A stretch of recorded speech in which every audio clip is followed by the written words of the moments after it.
Bonjour Mohamed Sifaoui, vous publiez Al-Qaïda, Maghreb islamique, le groupe terroriste qui menace la France chez Encre d'Orient. On va en parler, vous êtes ce journaliste d'investigation spécialiste de la menace terroriste. Et le 30 septembre dernier, cette photo était publiée évidemment sur Internet par toutes les télévisions du monde. On y voyait donc ces 7 otages, donc 5 Français retenus au Mali, au nord-est du Mali semble-t-il, avec à l'image Abdelhamid Abou Zaïd, l'un des chefs radicaux d'Al-Qaïda, d'AQMI.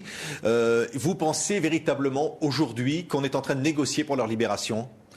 Je pense, moi, les informations que j'ai me disent que la France, en tout cas, a contacté des émissaires nigériens, maliens notamment, burkinabés.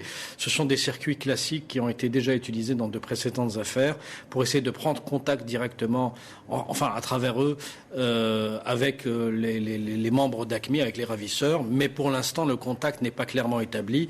Je pense qu'il faut observer cette affaire à l'aune de ce qui s'est passé dans l'affaire de ce pauvre Michel Germano. Avec également la même leader de l'enlèvement, donc Saïd, que l'on voyait à l'image. Ce sont les mêmes acteurs, effectivement, qui ont agi dans l'affaire Michel Germano et qui l'ont exécuté à la fin. Cet homme, donc, de 78 ans. Mais là où les autorités françaises n'ont pas dit toute la vérité, c'est qu'il y avait bel et bien négociation au moment du raid franco-mauritanien. Qu'est-ce qui vous fait dire cela, vous, Mohamed Sifaoui?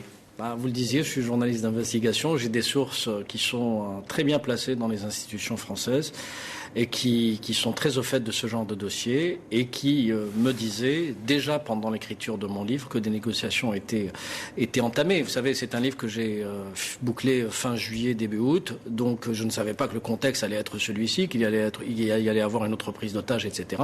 Et c'est exactement ce que j'ai expliqué dans le menu détail, comment les autorités françaises, après avoir négocié, après s'être rendu compte que les demandes des ravisseurs étaient impossibles à satisfaire, ont décidé de passer à l'action. Voilà, moi je ne fais pas de jugement, si vous voulez, mais ce sont des faits. Ouais. Après, effectivement, je comprends qu'un État puisse être gêné par le fait qu'il y ait un échec au bout, qu'il y ait un mort au bout, mais 2 choses sur lesquelles je suis totalement sûr, c'est que Michel Germano a bien été exécuté par les terroristes d'AQMI. Il n'est pas mort, j'allais dire, puisqu'il était malade naturellement. Il a été exécuté. Vous savez, les islamistes, quoi qu'on puisse en dire, mentent rarement. C'est-à-dire qu'ils assument totalement leurs actes.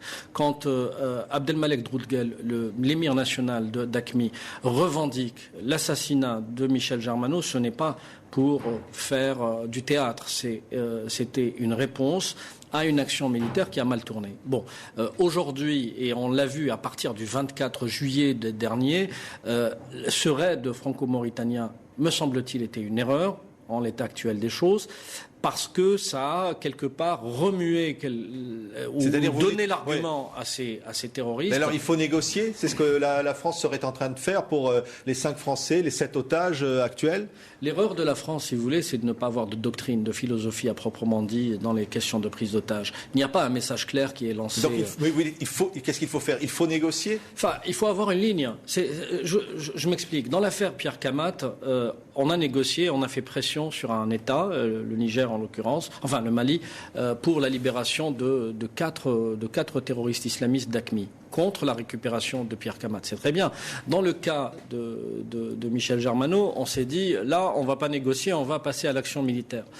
Ça prouve que, finalement, il n'y a pas une ligne claire et un message clair. Mais il n'y a pas non plus aujourd'hui de revendication d'AQMI pour les 7 otages, de revendication claire et précise. Mais je pense que AQMI, au regard de ce qui s'est passé dans l'affaire Germano, va faire pourrir cette situation. C'est-à-dire qu'ils ont tout intérêt à faire pourrir cette situation. C'est-à-dire qu'ils vont rester otages longtemps.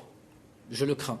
Je le crains. Objectivement, je le crains parce qu'ils ne veulent pas que le gouvernement français sorte avec une victoire avec cette affaire. Ils veulent créer les conditions. Alors qu'est-ce qu'ils vont demander? De l'argent, des échanges?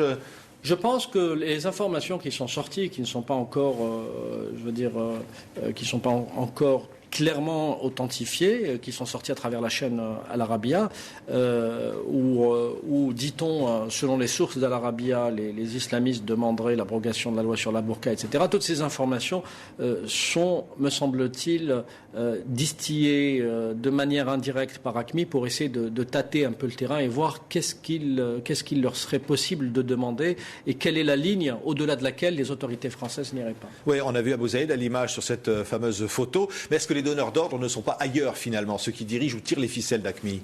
Il y a Abou Zaïd. Ils ne sont pas en Algérie par exemple? Il y a Abou Zaïd, incontestablement, qui est le chef opérationnel, qui s'est vraiment spécialisé dans les prises d'otages, mais au-dessus de lui, il y a Mokhtar Ben Mokhtar, qui est l'émir de la zone 9, c'est-à-dire toute cette région sahélienne, et après, il y a Abdelmalek Droudguel, qui est l'émir national d'AQMI. Ce qu'on voit dans les textes qui sont rendus publics par les membres d'AQMI depuis déjà plusieurs années, c'est qu'ils veulent absolument servir, je dirais, de relais à Al-Qaïda maison mère, Al-Qaïda de Ben Laden, dans la région, et agir exactement de la même manière, en prenant comme ennemi principal la France pour tout ce qu'elle représente dans cette région. Vous dites évidemment le groupe terroriste qui menace la France, AQMI ou Al-Qaïda en général, parce qu'il y a une menace terroriste en France, elle a été rappelée par le ministre de l'Intérieur Brice Hortefeux à l'Assemblée nationale. On a dit est-ce que c'est vrai, est-ce que c'est pas vrai? Mais bon, il y a des cibles qui ont été désignées, la Tour Eiffel, Notre-Dame de Paris. Est-ce qu'il y a vraiment une menace directe qui pèse aujourd'hui? Au regard, encore une fois, des textes qui sont diffusés par AQMI depuis plusieurs années, enfin depuis plusieurs mois, par Al-Qaïda depuis plusieurs années, oui, la France est menacée. Je veux dire, les autorités françaises ont déjoué pas moins d'une vingtaine d'attentats depuis les 10 dernières années, enfin durant les 10 dernières années. Des attentats qui ont été commandités par Al-Qaïda, Al-Qaïda par la nébuleuse Ben Laden.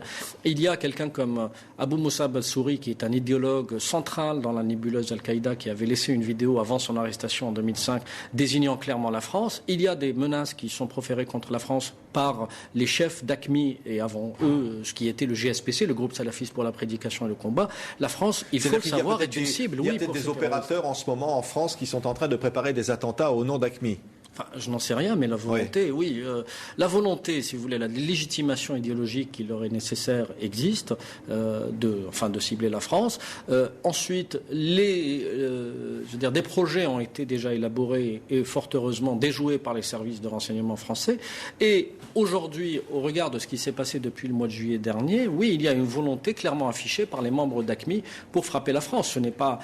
Je ne suis pas soupçonnable d'avoir une sympathie à l'égard de ce gouvernement, mais là, pour le coup, Brice Hortefeux dit la vérité. Mais Ahmed Sefaoui, c'est difficile d'enquêter sur ces sujets-là. Vous aviez été à un moment mis sous protection policière, mais aujourd'hui, c'est toujours difficile.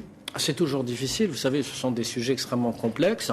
Moi, je me suis rendu à plusieurs reprises dans la région, Pakistan, Afghanistan, etc. Je connais très bien l'Algérie, qui est mon pays d'origine. Je connais l'évolution du terrorisme algérien durant ces 20 dernières années. Enfin, ce sont des sujets sur lesquels on ne peut pas s'improviser comme ça, connaisseur. Il faut travailler pour essayer de comprendre d'abord la structure mentale de ces gens-là et ensuite les modes opératoires qui s'adaptent mois après mois, année après année.